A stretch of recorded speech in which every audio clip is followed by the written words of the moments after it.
5월 30일 화요일 당신의 클래스를 높여드리는 아침. 상암동 클래스. 안녕하세요. 이가혁입니다. 안녕하세요. 백다혜입니다. 태풍 피해로 꼬박 일주일 동안 괌에 고립됐던 우리 여행객들이 어젯밤부터 인천공항에 속속 도착하고 있습니다. 네, 비행기가 인천공항에 도착하는 순간 기내에서는 박수가 터져 나왔다고 합니다. 밤사이 인천공항 모습을 현장 취재했는데요. 이 소식 포함해서 오늘 준비한 소식 먼저 간추려드리겠습니다.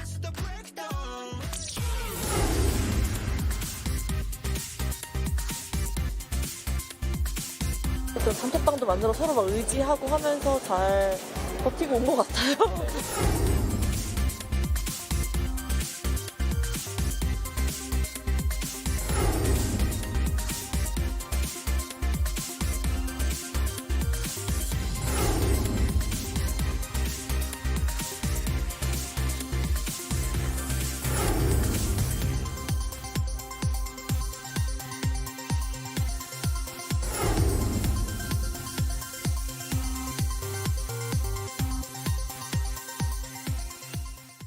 요즘 일본 증시가 잃어버린 30년에서 벗어났다. 네. 이런 말이 나올 정도로 아주 강세라고 하네요. 네, 투자에 관심 있는 분들 사이에서는 이미 일본 증시가 화제라고 하더라고요. 잠시 후 머니 클래스에서 네. 관련 내용을 네, 들어보겠습니다. 막간 홍보했습니다. 자, 그럼 오늘도 알차고 즐겁게 상쾌히 시작해 보겠습니다. 먼저 날씨 알아보겠습니다. 김민지 기상캐스터. 비가 점점 잦아드니까 이제 진짜로 본격적인 더위가 느껴지는 것 같아요. 네, 연휴가 끝나고 다시 무더위가 찾아왔습니다. 특히 서쪽 지역을 중심으로 낮 기온이 크게 오르겠고요. 오늘 아침까지 비가 내리는 전남과 경남도 어제보다 기온이 더 오르겠습니다. 오늘 서울의 한낮 기온 29도로 어제와 비슷하겠고요. 내일도 아침과 낮 모두 오늘만큼 덥겠습니다. 정체전선의 영향으로 제주와 남부지방은 비가 더 내리겠습니다. 제주에는 내일 오전까지 30에서 80mm의 비가 더 내리겠고요. 전남 남해안과 경남 남해안에는 최고 20mm, 강원 영동에는 5mm 미만의 비가 더 내리겠습니다. 한편 전국적으로 안개도 짙겠습니다. 아침까지 가시거리 200m 미만의 짙은 안개가 끼겠고요. 강원 영동은 오전까지도 남아있겠습니다. 안개가 짙은 만큼 가시거리가 짧고 도로가 많이 미끄러워서 주의가 필요하겠습니다. 오늘도 곳곳에 소나기 소식이 있는데요. 늦은 오후부터 밤사이 수도권 남부와 강원 남부 내륙, 충북 등에 5에서 20mm의 소나기가 내리겠습니다. 현재 서울, 전주 21도, 대구, 부산 19도로 어제와 비슷합니다. 낮 기온은 인천, 춘천 27도, 전주 29도 예상됩니다. 제주도는 금요일까지 비가 오락가락 길게 이어지겠고요. 그 밖의 지역은 별다른 비 소식 없이 가끔 구름만 지나겠습니다. 지금까지 날씨 정보 전해드렸고요. 이어서 교통 상황 알아보겠습니다. 한국도로공사 나와주세요.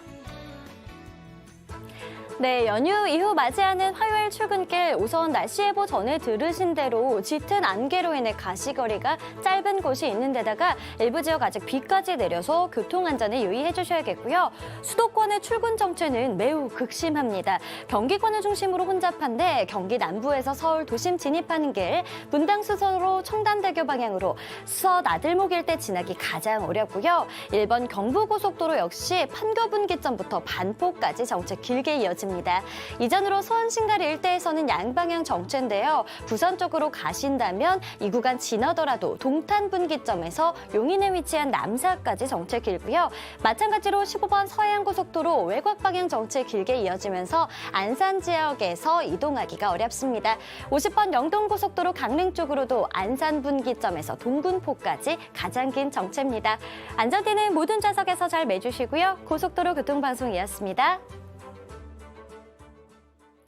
슈퍼태풍 마와르로 폐쇄됐던 괌 국제공항이 운영을 재개하면서 발이 묶였던 우리 여행객들의 귀국이 시작됐습니다.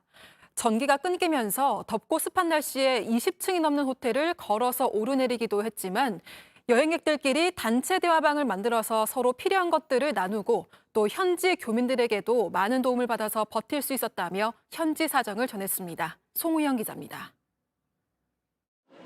피곤한 기색이 역력한 여행객들은 인천공항에 도착하자 안도의 한숨을 쉬었습니다. 일단 한국 계속 오고 싶었고, 그냥 마냥 좋습니다. 일단은. 네. 몇 시간 전까지 머물던 괌은 강한 태풍에 전기가 끊기고 물도 나오지 않는 상황이라 불편한 게 한둘이 아니었습니다. 아기가 이제 있다 보니까 좀 덥다 보니까 땀띠 나서 너무 힘들어하고 24층에서 오르락내리락 하는 게 그런 게 너무 힘들었고 진짜 가만히 있는 자체만 너무 힘든데 그러다 보니까 막 열도 심해지고 애들 같은 경우는 이래 몸에 열꽃이 많이 피어가지고 태교 여행을 갔던 한 부부는 다른 관광객들이나 현지 규민들에게 받은 도움 덕분에 버틸 수 있었다고 합니다. 좀 단톡방도 만들어 서로 막 의지하고 하면서 잘 버티고 온 것 같아요. 렌트카 해주시는 분이 공항까지 무료로 막 이렇게 지원해주시고 그리고 음식도 지원을 해주셔가지고 맞아요. 무료로 음식도 이렇게 해주시고 찾아가면 한식을 많이 해주셨어요. 추가로 쓰게 된 경비나 그동안 하지 못한 생업 걱정을 하는 여행객들도 많았습니다. 긴급 편성된 국적기 11대를 통해 오늘까지 2,500여 명이 귀국할 예정입니다. 정부는 괌에 체류하던 우리 관광객 3,400여 명 중 대부분이 내일까지 들어올 수 있을 걸로 보고 있습니다. JTBC 송우영입니다. 북한이 군사정찰 위성 발사를 예고한 가운데 오늘 새벽에는 6월에 곧 발사할 계획이라고 밝혔습니다. 한미일 3국 북핵 수석 대표는 안보리 결의 위반임을 다시 한번 확인하고 발사 자제를 촉구했습니다. 이주창 기자입니다. 북한 군부 2인자인 리병철 노동당 중앙군사위원회 부위원장이 군사정찰 위성 1호기를 6월에 발사할 계획이라고 밝혔습니다. 앞서 북한은 31일인 내일부터 다음 달 10일 사이에 발사하겠다고 일본 해상보안청에 통보한 바 있는데 발사 시기를 직접 언급한 것은 처음입니다. 리 부위원장은 조선중앙통신을 통해 곧 발사하게 될 군사정찰 위성 1호 등은 미국 등의 군사행동을 실시간으로 추적 감시하는데 필수 불가결한 것이라고 밝혔습니다. 정부는 어제 북한이 위성 발사를 통보한 직후 긴급 NSC 상임위원회를 열어 대응 방안을 논의했습니다. 이어 외교부 명의의 성명을 통해 북한이 끝내 발사를 감행한다면 응분의 대가와 고통을 감수할 것이라고 경고했습니다. 한미일 3국의 북핵 수석 대표도 전화협의를 하고 북한이 도발을 감행할 경우 국제사회의 단호한 대응이 이루어질 수 있도록 긴밀히 공조해 나가기로 했습니다. 특히 기시다 일본 총리는 국민 안전에 중대한 문제로 인식하고 있다며 파괴조치 명령을 내렸다고 밝혔습니다. 북한의 위성이나 로켓 또는 그 잔해물이 일본 영토에 낙하할 경우 요격하겠다는 겁니다. またこのような発射は衛星と称したとしても北朝鮮による弾道ミサイル技術を使用したいかなる発射も禁止している関連する国連安保理決議に違反するものであります。 대량 살상 무기 확산 방지를 위한 국제협력체인 확산방지구상 PSI는 오늘부터 나흘간 고위급 회의를 제주에서 개최합니다. 70여 개국 대표단이 참가하는 이번 회의에서 북핵과 미사일 등에 대한 메시지가 나올 것으로 보입니다. JTBC 이주찬입니다. 일본 자위대 함정이 우길기 문양의 해상 자위대기를 달고 부산 해군기지에 들어왔습니다. 내일 제주 앞바다에서 열리는 국제훈련에 참여하기 위해서입니다. 일본이 같은 훈련에 참가하려 우길기 문양의 깃발을 달고 부산에 입항한 건 이명박 정부 때 이후 13년 만입니다. 김재영 기자입니다. 구남의 백고리에서 우길기 모양의 깃발이 펄럭입니다. 부산 해군기지에 들어온 일본 해상자위대 호위함 하마기리함입니다. 오는 31일 제주도 동남방 해상에서 열리는 다국적 해상차단훈련에 참가하기 위해 입항한 겁니다. 일본 함정이 해상차단 훈련을 위해 자위대 깃발을 달고 부산항에 들어온 건 이명박 정부 때인 2010년 이후 13년 만입니다. 일본 자위함은 7년 전 박근혜 정부 때인 2016년엔 잠수함 구조훈련에 참가한 적이 있습니다. 일본 해상자위대가 공식 사용하는 자위함기는 군국주의의 상징인 우길기와 비교해 원의 위치만 다를 뿐 사실상 흡사한 형태입니다. 이 때문에 자위함기를 내건 일본 함정의 입항 여부는 논란이 되었습니다. 문재인 정부 때인 지난 2018년 우리 해군이 주최한 관함식에서 정부가 일본 측에 자위함기 개양을 자제해달라고 하자 일본이 반발해 불참한 바 있습니다. 국방부는 국제적 관례라 어쩔 수 없다는 입장입니다.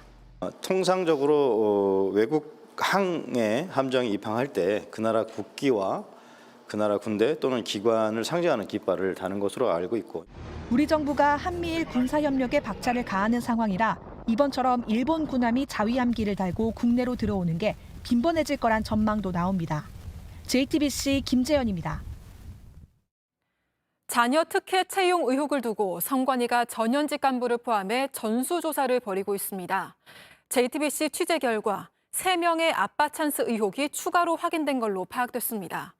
선관위는 오늘 오전 긴급위원회의를 열고 특혜 채용 의혹과 관련한 대응 방안을 논의합니다. 박유미 기자입니다. 선관위에서는 아마 인사과 등을 통해 가지고 자체적으로 5급 이상 직위에 대해서는 전수조사를 진행 중이다. 이 정도 얘기만 지금 들은 상태고. JTBC 취재 결과 이러한 선관위 전수조사 과정에서 최대 3명의 특혜 채용 의혹이 추가로 파악된 걸로 확인됐습니다. 선관위 고위 관계자는 3급 이상 고위직 간부는 추가로 확인되지 않았다면서도 다만 5급 이상 전현직 가운데 2~3명 정도 특혜 채용 정황이 확인돼 조사가 진행되고 있다고 밝혔습니다. 추가로 확인된 직원들은 앞서 특혜 채용 의혹이 제기된 고위직 자녀들과 마찬가지로 경력직으로 채용됐고 주로 지방에서 근무하고 있는 걸로 알려졌습니다. 현재 선관위는 특별감사위원회를 구성해 박찬진 사무총장과 송봉섭 사무차장, 제주선관위 상임위원, 경남선관위 과장 등 4명에 대한 내부 감사를 진행하고 있습니다. 특별감사는 현직을 대상으로 하는데 채용 과정에 아버지 동료가 면접관으로 참여하고 주로 만점을 줬다는 의혹도 추가로 제기되고 있습니다. 이런 가운데 여권 관계자는 중앙선관위 간부 중 자녀뿐 아니라 친척까지 채용 특혜를 받다는 의혹도 추가로 파악돼 확인 중이라고 전했습니다. JTBC 박유미입니다. 윤석열 대통령이 거부권을 행사한 간호법 제정안이 오늘 국회 본회의에 다시 상정됩니다. 대통령이 거부권을 행사한 법안은 제적의원 3분의 2 이상의 찬성이 필요해서 사실상 통과는 어려운 상황입니다. 국민의힘은 민주당이 중재 노력 없이 일방적으로 밀어붙인 법안이라며 반대하고 있습니다. 오늘 본회의에는 이와 함께 전당대회 돈봉투 의혹으로 구속영장이 청구된 윤관석, 이성만 의원의 체포동의안도 보고될 예정입니다. 세상이 정해준 내 역할이 마음에 안 들어 이렇게 맥없이 쓰러져갈 하찮은 내가 아니지 그 숨을 힘껏 줬습니다. 빛바랜 낡은 하명이 잠자던 나를 깨운다. 난 현금 가면 이다.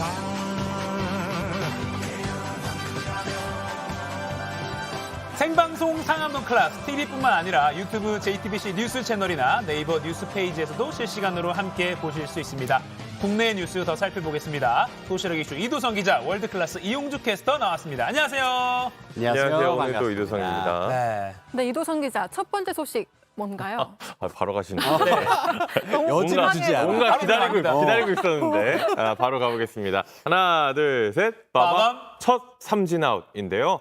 서울시가 불친절 신고가 누적되는 그 택시 기사들에게 이 불이익을 줄이기로 했습니다. 불이익이라고 해야 되더라고요. 그 첫 사례가 이번에 나왔습니다. 이 승객과 언쟁을 벌이는 등 불친절 신고 3건을 받은 개인 택시 기사입니다.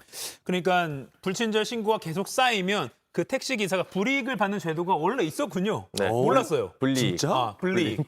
네. 3회 이상 받을 때는 그런데요. 서울시가 지난 2월 발표한 조치입니다. 경로 선택 요청을 거부하거나 반말과 욕설, 성희롱 등 발언을 하고 불쾌감이나 수치심을 느끼게 하는 행위를 하면 신고를 할 수 있도록 했는데요. 불친절 신고를 3번 이상 받으면 친절 교육 4시간을 부과하고 개인 택시는 3회, 법인 택시는 10회 이상 신고가 누적되면 월 2,500원과 5,000원인 통신비 지원도 6개월과 2개월 동안 중단합니다. 각각 그렇게 중단합니다. 대부분 기사님이 친절하고 참 좋은 분들이 그렇죠. 많은데 그 일부 조금 불편하게 하시는 분들도 있어요. 있죠. 근데 저 개인적으로는 운전할 때 제가 운전할 때 다른 기사님한테 그걸 좀 많이 느껴요. 네, 운전을 좀 험악하게 하시는 기사님들이 길거리에 많으셔서 그 부분은 조금 안 되나. 도로 위에서 같은 운전자 입장에서. 같은 운전자 입장에서 그때 조금 많이 힘들 때가 있죠. 그런 경우도 좀 종종 있죠. 저도 그런 경험이 있고 제 주변에도 그렇게 많이 느끼는 분들이 있는데 초변에 반말을 하거나 난폭 운전을 하는 경우도 있다고 합니다. 시민들 이야기 들어볼까요? 난폭 운전이나 신호 위반 같은 걸 본 적도 있어서 그거를 어떻게 대처해야 되는지 잘 모르고 있으니까 택시는 불특정 다수 사람들을 만나는 거일 수도 있는데 제가 선택해서 좋은 사람만 만날 수는 없잖아요. 네, 불친절 행위는 콜센터 전화번호 서울이거든요. 02-120 120으로 그리고 신고를 할 수 있고요. 메일을 통해서 증거 자료를 내면 된다고 합니다. 이 증거 자료와 차량 번호 전체를 정확하게 제출을 해야 신고를 할 수 있습니다. 그런데 사실 불친절이라는 게 주관적인 거잖아요. 아, 사람마다 그렇죠. 느끼는 것도 다를 텐데 이걸 좀 악용하는 사람도 있지는 않죠. 네, 그럴 가능성이 있을 것 같아요. 그런 문제가 없진 않을까 고민을 해보게 되는데요. 한 택시기사 이야기 들어보시죠. 손님이 말을 한마디만 가지고도 불친절하다고 할 수도 있고 또 그냥 넘어갈 수도 있고. 네, 그렇게 애매한 경우가 없지 않겠죠. 서울시는 신고가 있었다는 사실만으로 사실과 다르게 불이익을 받는 억울한 택시기사가 없도록 하겠다고 강조했습니다. 또 신고인에게도 분명한 입증 자료를 요구하고 신고 내용과 택시 조합 의견 등을 종합적으로 검토해 대상자 의견까지 검토한 뒤에 처분을 확정하겠다고 했습니다. 네. 특히 오늘처럼 좀 습하고 더운 날씨에 서로 짜증내기 쉽거든요. 아, 그렇죠. 손님이랑 기사님들 모두 서로 배려를 해야겠고 제가 하나 아이디어를 내면 혹시 있는 건지 모르겠는데 친절함도 3번 쌓이면 혜택을 더 주는? 아니면 친절 기사 이런 스티커로도 오히려 플러스로. 혹시 있다면 모르겠지만 없다면 한번 만들어 보면 좋잖아요. 그거 좋네요. 시민으로서 의견 내봤습니다. 자, 다음 도시락 열어주시죠. 네, 두 번째 도시락, 옛날 도시락 준비해봤습니다. 뒤집겠습니다. 하나, 둘, 셋. 빠밤. 네, 한 그릇의 정인데요. 이 짜장면 한 그릇에 정을 나눈 사연이 알려졌습니다. 지난 20일 인천 한 음식점에 초등학생 정도 되는 아이 2명이 찾아왔습니다. 짜장면을 한 그릇만 주문했다고 하는데요. 사장님이 왜 한 그릇만 주문하냐고 물었더니 돈이 부족해서라고 답했다고 합니다. 아이고 초등학생들이 한창 이제 막 먹을 때인데 그렇죠. 2명이서 어떻게 한 그릇으로 이걸 때웁니까? 아유 되게 사주고 싶네 이거. 양이 부족했겠죠. 네. 그런데 돈이 없어서 그렇게 주문할 수밖에 없었다라는 이야기를 한 건데요. 네. 사장님 생각도 이제 이용주 캐스터와 같았나 봅니다. 주문한 건 한 그릇이었지만 식탁에는 짜장면이 2그릇이나 나왔습니다. 음료도 서비스로 챙겨줬다고 하는데요. 음료까지? 음료까지. 네, 마찬가지로 그 초등학생들 한창 먹을 때잖아요. 그렇죠. 아이들이 잘 먹고 돌아간 뒤에 얼마 지나지 않아서 식당에는 선물이 찾아왔습니다. 화면 볼까요? 네, 이게 그 손편지인데요. 정말 감사했다면서 짜장면 값을 조금이라도 되돌려주고 싶다는 내용이 담겨 있었습니다. 이 식당에 찾아온 아이들이 찾아온 며칠 뒤에 사장님이 가게를 비운 날 아이가 부모님 손을 잡고 찾아와서 놓고 갔다고 합니다. 네. 편지지도 노란색의 캐릭터도 있고 귀엽고 저런 편지를 적은 마음도 정말 귀여운데요. 사장님은 편지와 봉투에 담긴 현금을 한 자영업자 커뮤니티에 공개했습니다. 네. 아니 너무 훈훈한 게 그냥 잊고 지나갈 수도 있잖아요. 근데 이렇게 기억을 해서 편지에 사장님처럼 베푸는 사람이 되겠다 이렇게 쓴 게 너무 기특합니다. 네, 이게 고맙다는 마음만 가지고 또 행동으로 옮기지 않을 수도 있는데 이거를 부모님 소문 잡고 와서 행동으로 옮겼어요. 이 사장님은 글을 올리면서 각박한 세상에 따뜻한 마음을 전하고 싶었다라고 썼는데요. 저 음식점 사장님, 이 JTBC 취재진과의 통화에서는 누구라도 똑같이 행동했을 것이라고 말했습니다. 또 꼭 다시 찾아왔으면 좋겠다라는 말도 남겼습니다. 야, 사장님 정말 좋은 일 하셨고 또 그 아이 입장에서는 저렇게 어른의 따스한 베품을 한번 받으면 그게 정말 그럼요. 좋은 격으로 어른 돼서까지 계속 간직하고 있어요. 본인도 그렇게 베풀고. 그러니까요. 또 베풀겠다라고 또 편지에 썼으니까요. 이도선 기자. 네? 이런 소식 좀 자주 좀 전해주세요. 미담 좀. 미담 좀. 네. 많이 발굴해 주세요. 슬픈 소식만 전해가지고 네. 미담 좀 많이 발굴하겠습니다. 알겠습니다. 자, 다음 도시락도 열어주시죠. 네, 세 번째 도시락도 마저 가보도록 하겠습니다. 이거 저는 좀 참 신기한 소식이에요. 하나, 둘, 셋. 빠밤. 이것도 소득. 물음표를 달았는데 네. 왜 웃으시는 거죠? 제 말투가? 아니 뭐 신기한 소식이라고 하길래 얼마나 신기한지. 재밌어요. 네. 여기서 말하는 이 뭐냐 봤더니 해외 도박 사이트에서 벌어들인 당첨금입니다. 해외 도박 사이트에서 돈을 벌었는데 이것도 소득세를 내야 한다라는 법원 판단이 나온 거죠. 아니 해외 도박 사이트면은 이 불법 사이트잖아요. 그렇죠, 불법이죠. 불법 사이트에서 불법 도박을 해서 거기서 돈을 벌었다고 그걸 또 세금을 떼간다고? 이번에 세금을 부과했고 그걸 법원이 정당하다고 인정을 했습니다. 네. 차근차근 설명드리면은 일단 이 사람 제가 A씨라고 하겠습니다. 해외 도박 사이트에서 신용카드로 게임머니를 환전해서 베팅을 했습니다. 이 베팅에 실패한 판돈은 날아가는 거고 성공을 하면 이 당첨금을 지급받는데 이걸 현금으로 환전했습니다. 그래서 지난 2013년에 1억여 원, 2014년에 1억 300만 원을 정도를 받았고요. 그리고 2017년에 수사기관 레이더에 포착돼서 재판에 넘겨졌습니다. 벌금형을 선고받았고 그래서 과세당국도 이 사실을 알게 됐는데요. 그동안 벌어들인 베팅금을 기타 소득이라고 판단하고 8,200만 원을 부과했습니다. 네. 그런데 이 A씨 세금을 못 내겠다며 소송을 낸 건데요. 실제로는 딴 것보다 잃은 돈이 더 많다는 이유에서였습니다. 아니 그럼 베팅을 해서 날린 돈이 더 많으니까 세금을 못 내겠다 이런 거 아니에요? 네, 뭐 못 낸다? 뭐 마음대로 해라. 난 못 낸다 하면서 소송까지 걸었던 겁니다. 네. 이 스포츠 경기 승패 등의 베팅을 해서 맞출 때만 판돈을 가져가는 방식의 불법 도박이었는데요.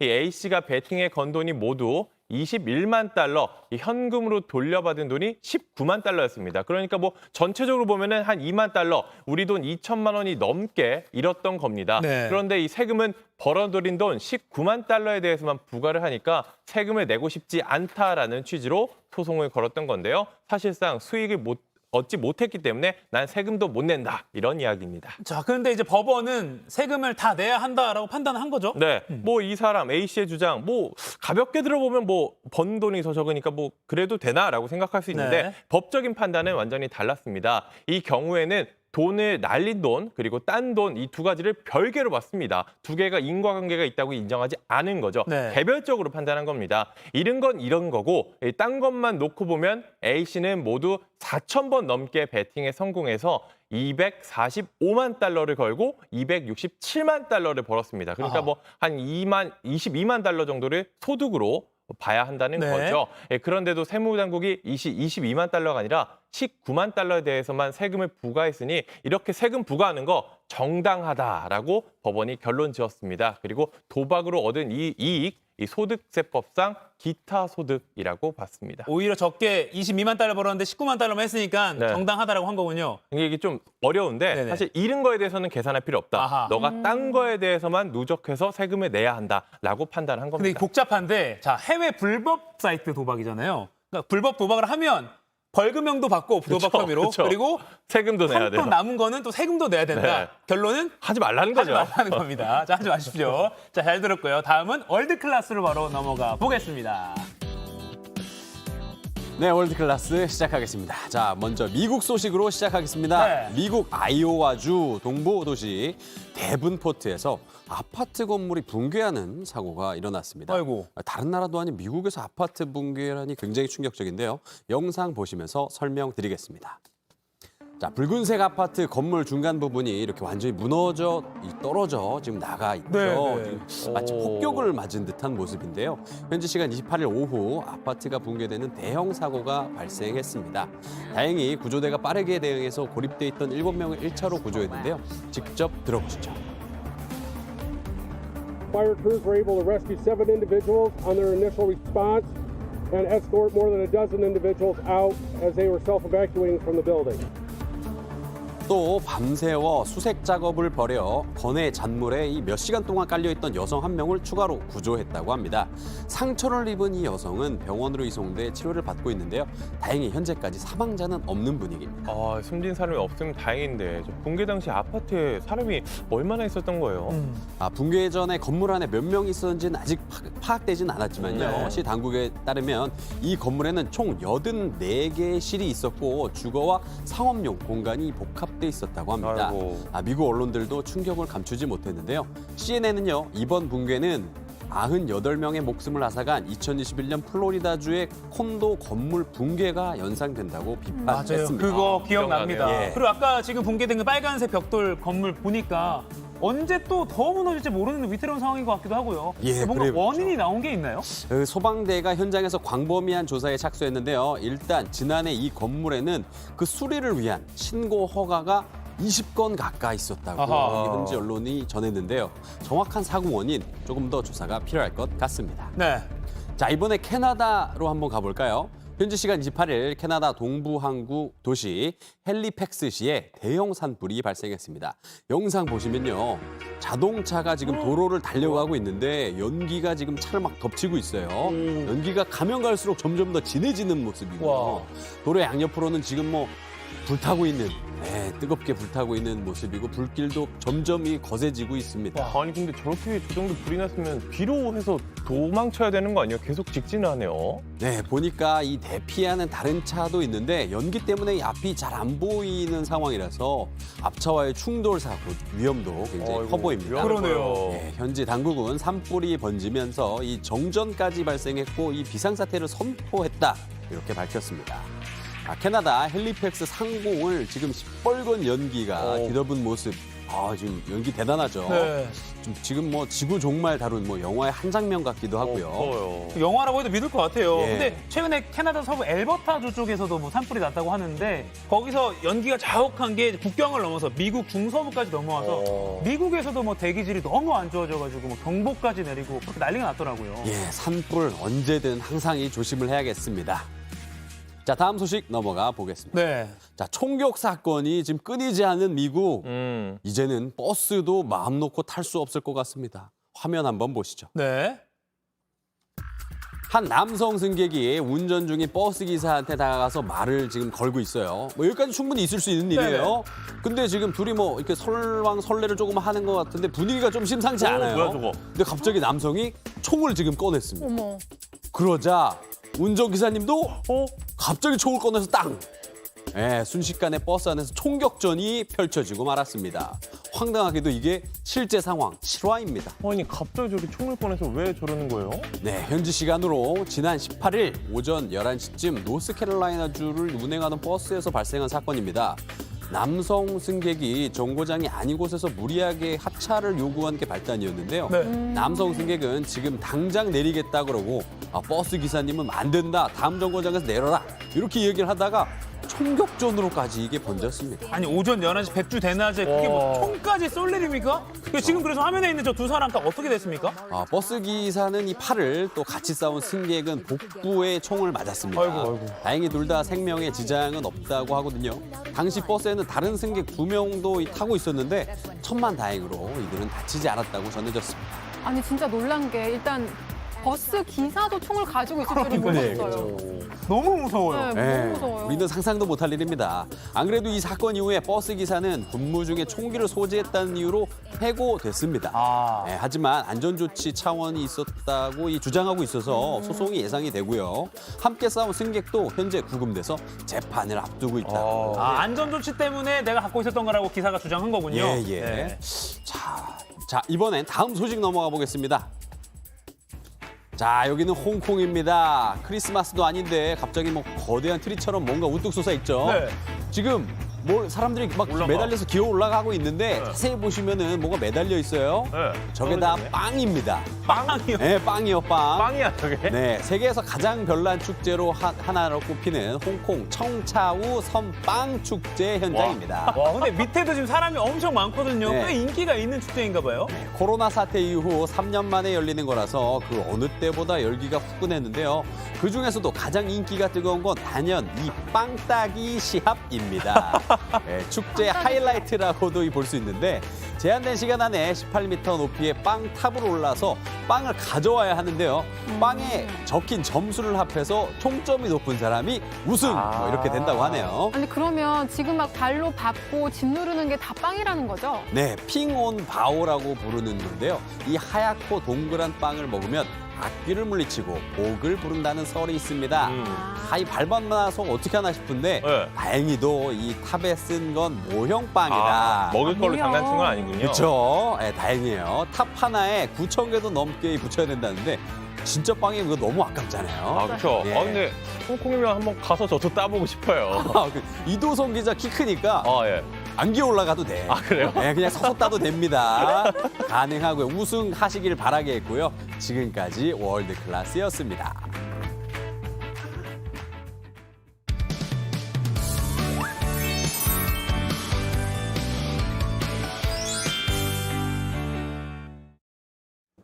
네, 지금 시각 8시 28분입니다. 저 같은 경알못, 경제를 잘 알지 못하는 사람을 위한 당장 내 돈이 되는 지식, 머니클래스. 오늘의 키워드 먼저 보시죠. 뜨거운 일본 주식, 일학개미 합류해도 될까? 자, 동학개미, 서학개미, 또 중학개미까지는 들어보셨을 겁니다. 그런데요, 일본 주식에 투자하는 국내 개인 투자자가 늘어나면서 일학개미라는 말까지 생겼습니다. 최근 국내 투자가 보유한 일본 주식이 30억 달러, 우리 돈으로 약 4조 원을 넘기도 했는데요. 이런 인기의 요인, 바로 일본 증시가 가파르게 오르고 있기 때문입니다. 오늘은 일본 증시가 장기 불황의 늪에서 벗어나서 상승 추세로 가고 있는 이 상황 분석하고요. 투자 전망까지 짚어보겠습니다.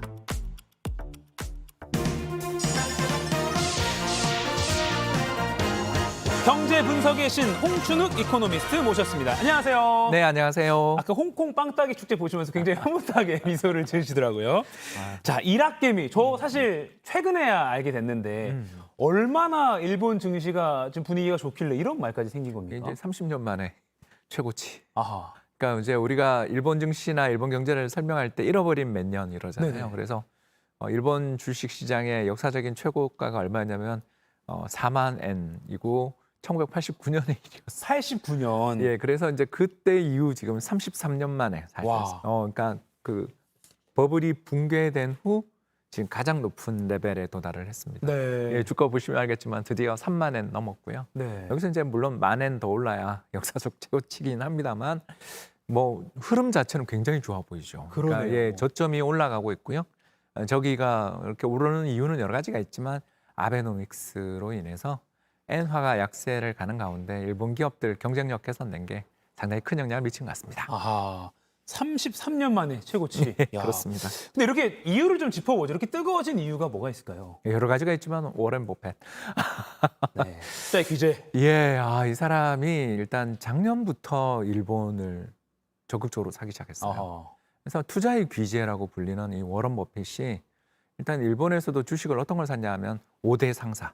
그러니까 5개의 상사 주식이 있는데 네. 우리나라에서 뭐 이렇게 여러 가지 회사들이 우리도 예전에 있었지 않습니까? 네. 종합 상사들. 뭐 수출하고 뭐. 예, 그렇습니다. 그러니까 일본의 종합 상사들 마루베니, 이토추, 미쓰비시, 스미토모, 미쓰이로 이어지는 정말 예전에 세계 시장을 떨쳐 올리면서 잊혀졌던 이름들인데 최근 자원 개발도 이 기업들이 주도를 하는 데다가 다양한 어떤 사모펀드처럼 운용도 잘하면서 워렌 버핏의 픽을 받아서 최근에 우리 한국 투자자들도 이 주식 좋아하게 됐습니다.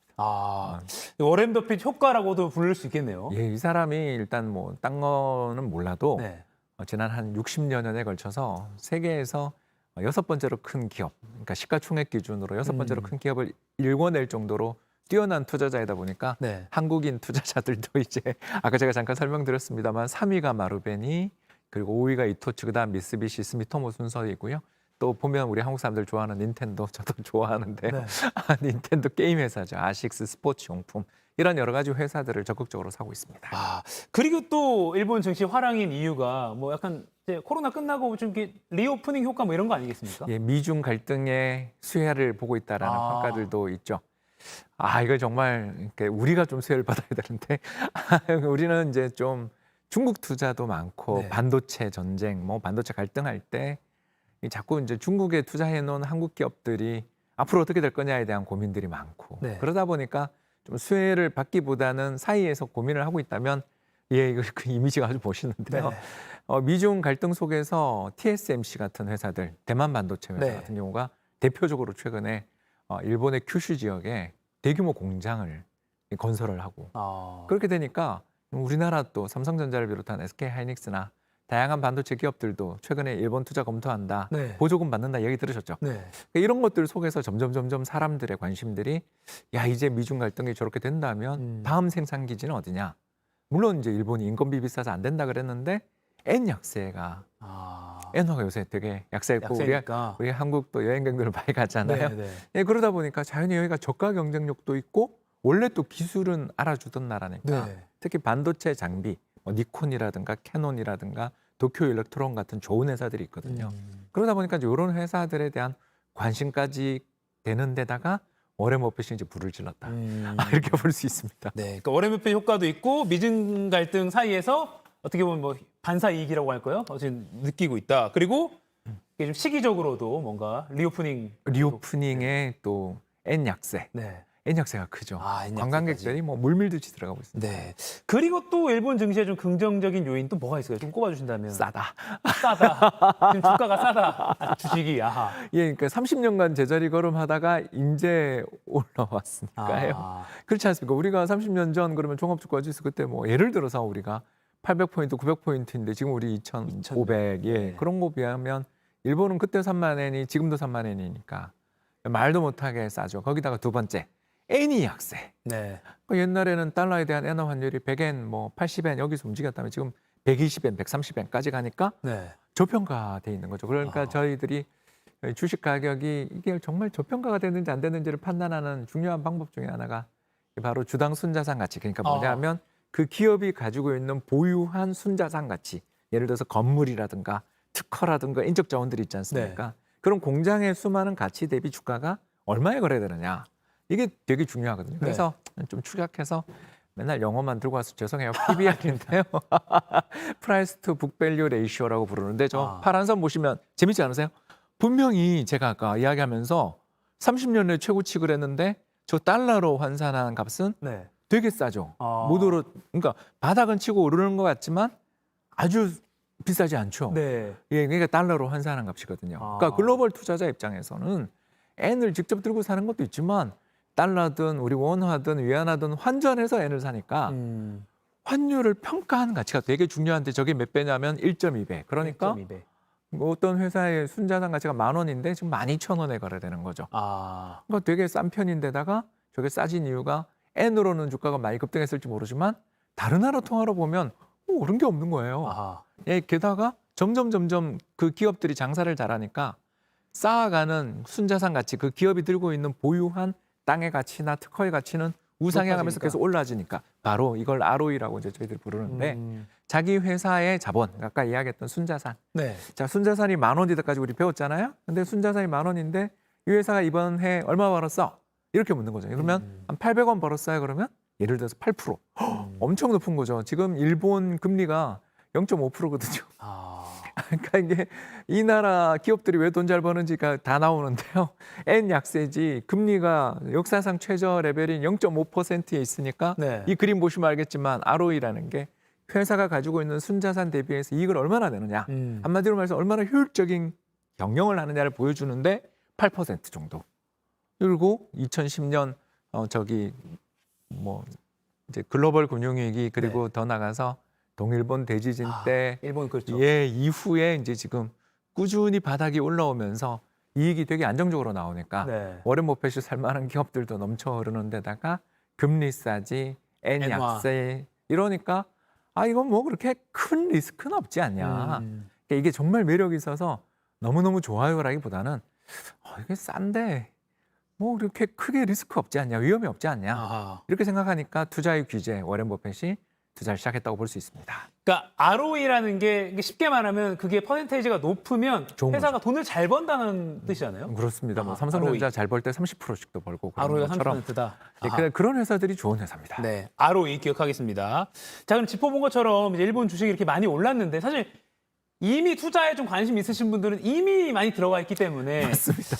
지금 투자를 시작해도 될까가 좀 고민이거든요. 좀 강세의 흐름이 좀 이어지겠습니까? 어떨까요? 장기적으로는 좋다. 이렇게 볼 수 있는 게 일단 쌀 때 사서 비싸게 파는 게 투자의 본령인데 달러로 보니까 되게 싸잖아요. 거기다 기업들도 돈 잘 벌면 또 우리나라 기업들하고 좀 달리 배당을 잘 줘요.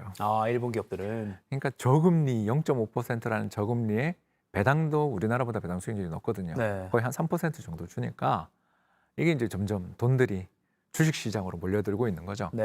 지금 사람들 이 중에 많이 주식하고 계시겠죠?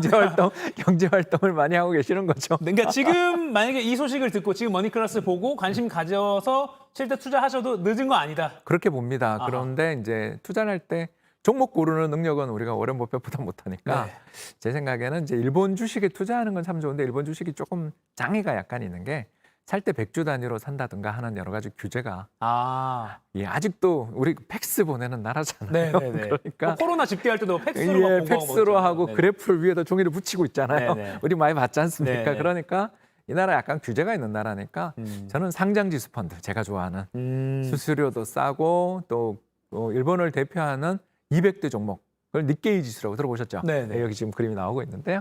일본 니케이 지수라고 하는 건 미국이나 우리나라에서는 S&P 500, 코스피 200처럼 그 대표 우량주에 투자하는 게 니케이. 그리고 토픽스는 코스피 지수. 전체 상장 종목들에 대해서 분산해서 투자하는 네. 토픽스 지수 있는데요. 뭐 둘 다 좋은 지수니까 제 생각에는 마음 가는 대로 그리고 환율에 좀 그래도 앞으로 N이 강세가 되지 않겠냐 생각하시면 네. H가 없는 걸 하시는 게 좋고요. H가 없는 거. 네, H가 없는 거는 N을 그냥 직접 산다 생각하시면 되는 거고요. 그리고 H가 붙어 있는 것은 그냥 환율의 변동을 중화시키는 거래를 한다. 그렇게 보시면 되겠습니다. 네. 그러니까 저 같은 초보는 그 일본 주식을 그러니까 100주 단위로 사야 되는 그런 제약이 좀 있으니까. 제약들이 있어요. 우리도 예전에 뭐 액면가 규제부터 한국도 되게 다양한 규제가 있었는데 시장 개방되고 또 어떻게 보면 MZ 세대들 들어오고 그러면서 네. 이렇게 대중 투자의 시대가 열리면서 좀 규제가 많이 완화됐는데 일본은 아직은 좀 그런 면은 덜하다. 네. 그렇기 때문에 저는 상장지수 펀드 투자를 추천합니다. 네. 개별 종목을 구매하는데 조금 뭐 개인적으로는 어려울 수가 있으니까 ETF를 좀 그렇습니다. 고민해봐라라고 정리를 하겠습니다. 그리고 지금 들어가도 늦은 거 아니다. 장기적으로 네, 장기적으로 좋아 보입니다. 네, 알겠습니다. 지금까지 머니클래스 홍춘욱 이코노미스트였습니다. 고맙습니다. 감사합니다.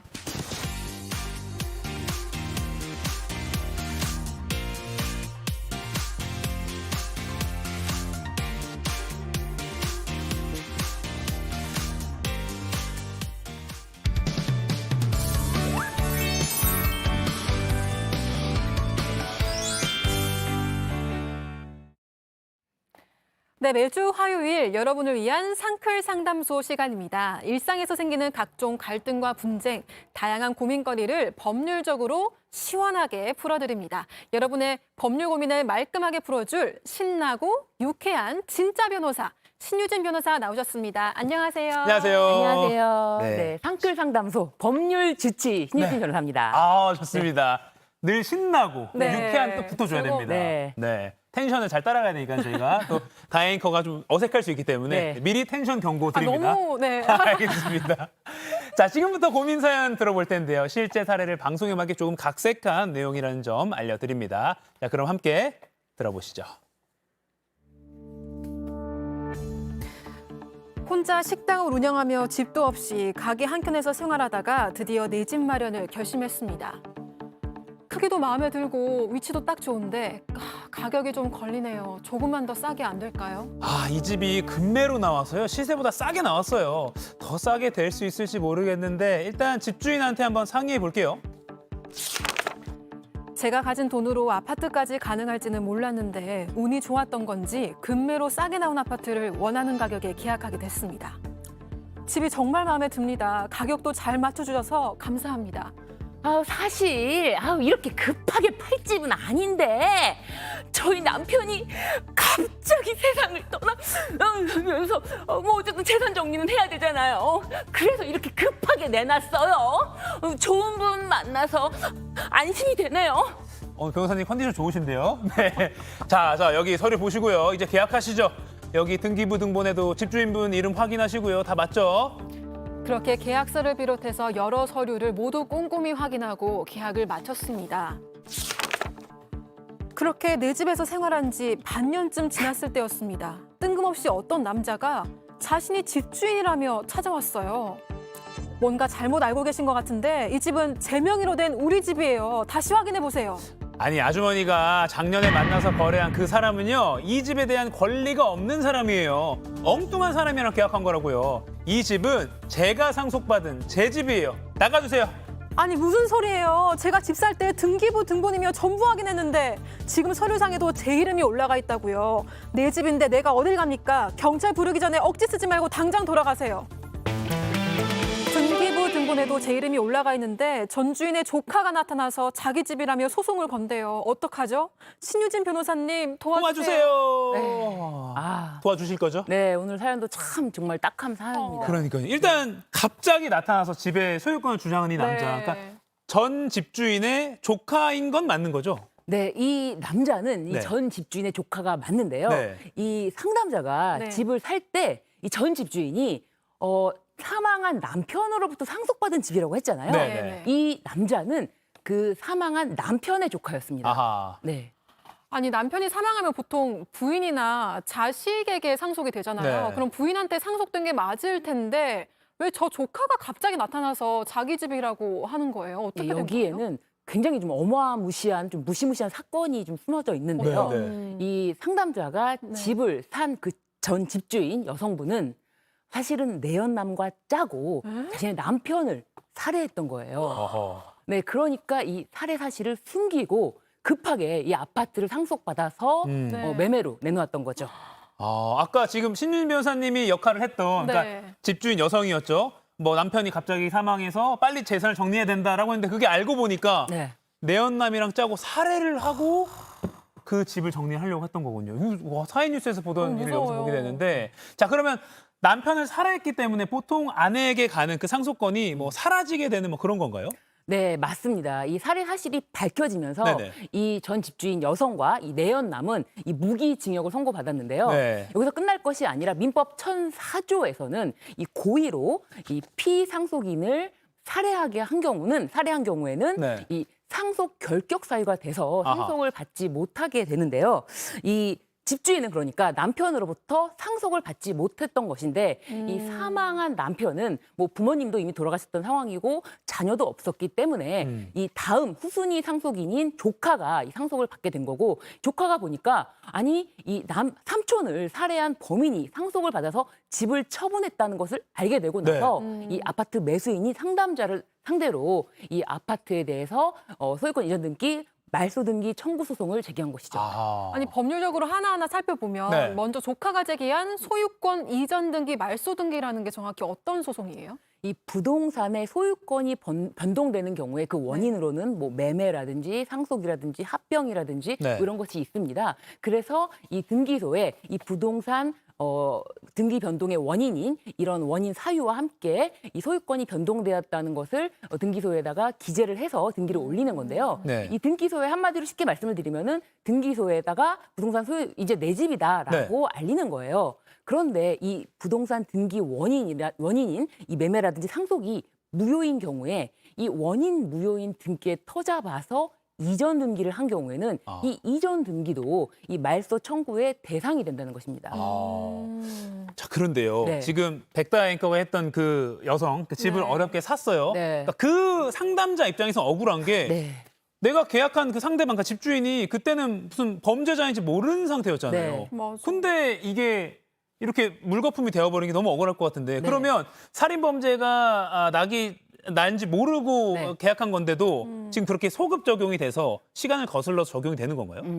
그러니까 이렇게 정상적인 네네. 거래를 통해서 이 소유자로 등기한 자가 네. 일정 시간이 지나면 완전한 소유권을 취득할 수 있는 제도가 있는데 아하. 사실 이 기간이 좀 짧지는 않습니다. 민법 245조에는 이 소유자로 등기한 자가 10년간 이 소유의 이사로 평원 공연하게 선의 무과실로 이 부동산을 점유하였다면은 네. 이 소유권을 취득한다라는 소유권 취득시효 제도를 인정하고 있는데요. 그런데 이 사연에서는 아직 이렇게 10년이라는 기간이 도과되지 않았기 때문에 네. 이 진정한 권리자가 우선이 돼서 등기 말소 청구 소송을 하는 것입니다. 아니 제일 걱정되는 게 그럼 상담자는 어떻게 되는 거예요?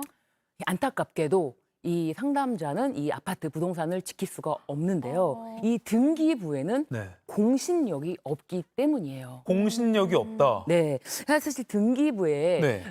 소유자로 등기가 되어 있다고 하더라도 진정한 소유자만이 소유권을 넘겨줄 수가 있는데 네. 진정한 권리자가 아닌 경우에는 그 사람으로부터는 아무것도 소유권을 이전받을 수가 없다는 것인데요. 이 사례에서 전 집주인은 이 상속 등기를 했지만 이 등기 자체가 원인 무효가 되면서 이 단 한 번도 소유권을 취득한 적이 없기 때문에 네. 이 상담자는 그로부터는 아무런 소유권 이전 받을 수가 없는 그야말로 뭐 날벼락을 맞은 거죠. 잠깐만요. 근데 이제 저도 이제 부동산 뭐 거래를 네. 해보면, 그러니까 무슨 진정한 소유자, 네. 진정한 권리자라는 개념 사실 없었거든요. 네. 그냥 등기부 등본 잘 확인하고 네. 이름 맞는지 확인하면 되는 거 아니에요? 너무 억울한데요, 이거? 그 등기부에 이 사람이 소유자로 등기가 되어 네네. 있네라고 해서 법률적으로 인정되는 것이 적법 추정력. 이 권리 적법 추정력이라는 것이 있는데 네. 그래서 알리는 효과는 있어요. 추정은 되는데 아하. 이 추정이라는 거는 깨질 수가 있잖아요. 100%는 아닐 수 있다. 네, 그래서 추정은 되지만 이 공신력이라는 것이 인정되지 않는데 그 원인이 이 등기소에서 등기관이 등기 심사를 할 때 이 네. 서류를 보면서 이 사람이 혹시 살인범은 아닌지, 혹시 이걸 위조했는지, 실질적으로 권리자인지를 심사하는 것이 아니고 네. 이 서류가 들어왔으면은 등기를 내주는 것으로 심사권이 그렇게 권한이 제한이 되어 있고 네. 만약에 이 사람이 실질적인 권리자다 아니다라고 다투는 거는 법원의 소송을 통해서만 할 수 있도록 우리나라 법률이 그렇게 규정이 되어 있기 때문인데요.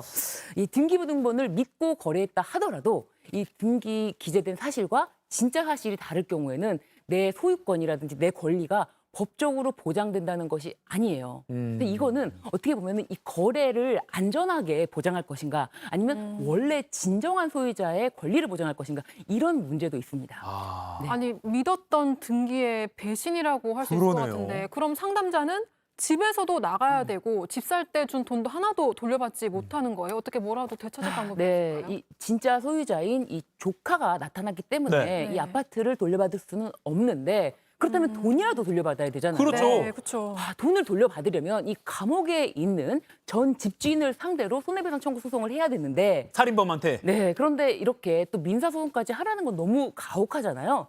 그래서 이런 경우에는 이 신속하고 간편하게 권리 구제를 할 수 있는 네. 이 배상 명령 신청 제도라는 것이 있는데요. 이거는 형사 공판 절차에서 유죄 판결을 선고할 때 이 유죄 판결 선고 시에 법원에서 이 피해자에 대한 배상까지 명하는 거예요. 네. 그러면은 피해자가 이 형사 재판을 통해서 이 배상을 받을 수가 있는 제도인데요.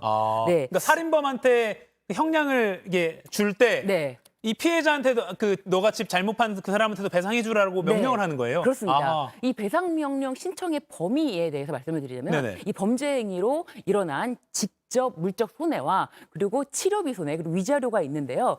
이 사건의 경우에는 네. 이 매매 대금이 직접적인 물적 손해잖아요. 그래서 이 피해 금액이 명확하기 때문에 이 사기죄로 고소를 하면서 네. 이런 경우에 배상 명령 신청을 하면은 피해 배상을 받을 수가 있게 됩니다. 아, 그렇군요. 그나마 배상 명령 신청 제도라도 있어서 다행이긴 한데 이게 감옥에 간 그 무서운 그 남편 살인한 그 사람이 잘 명령을 또 따를지 그건 또 다른 문제가 되겠네요.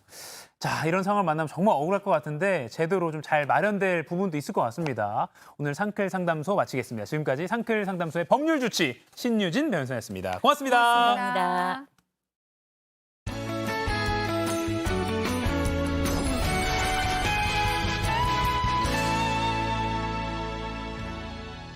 지루한 비와 함께했던 연휴가 끝나고 다시 무더위가 찾아왔습니다. 특히 서쪽 지역을 중심으로 기온이 크게 오르겠는데요.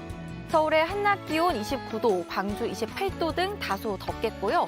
비가 더 내리는 제주와 남부지방도 어제보다 기온이 오르겠습니다. 제주에는 내일 오전까지 30에서 80mm의 비가 더 내리겠고요. 전남 해안과 경남 해안은 5에서 20mm, 그 밖에 강원 영동에는 5mm 미만의 비가 더 내리겠습니다. 현재 충남과 경남 해안을 중심으로 가시거리 200m 미만의 짙은 안개가 끼어 있는데요. 안개가 짙은 만큼 가시거리가 짧고 도로가 많이 미끄러워서 주의가 필요하겠습니다. 오늘도 곳곳에 소나기 소식이 있는데요. 늦은 오후부터 밤사이 수도권 남부와 강원 남부 내륙, 충북 등에 5에서 20mm의 소나기가 내리겠습니다. 현재 서울 22도, 대전 20도, 대구도 20도, 부산 19도 보이고 있습니다. 낮 기온은 인천, 대전 27도, 전주 29도로 서쪽 지역을 중심으로 기온이 크게 오르겠습니다. 제주도는 금요일까지 비가 오락가락 길게 이어지겠고요. 그 밖의 지역은 별다른 비 소식 없이 가끔 구름만 지나겠습니다. 날씨였습니다. 네, 상암동 클래스 오늘은 여기까지입니다. 네, 연휴 끝나고 무더위에 습기에 지치기 쉬운 날씨인데요. 상클의 기운을 받아서 오늘 하루도 건강하게 보내시기를 바랍니다. 저희 기운 뭐라도 있으면 드리고 싶은데 기운 드리겠습니다. 자, 내일 아침 8시에 저희는 어김없이 찾아뵙겠습니다. 인사드리겠습니다. 오늘도 상클하세요.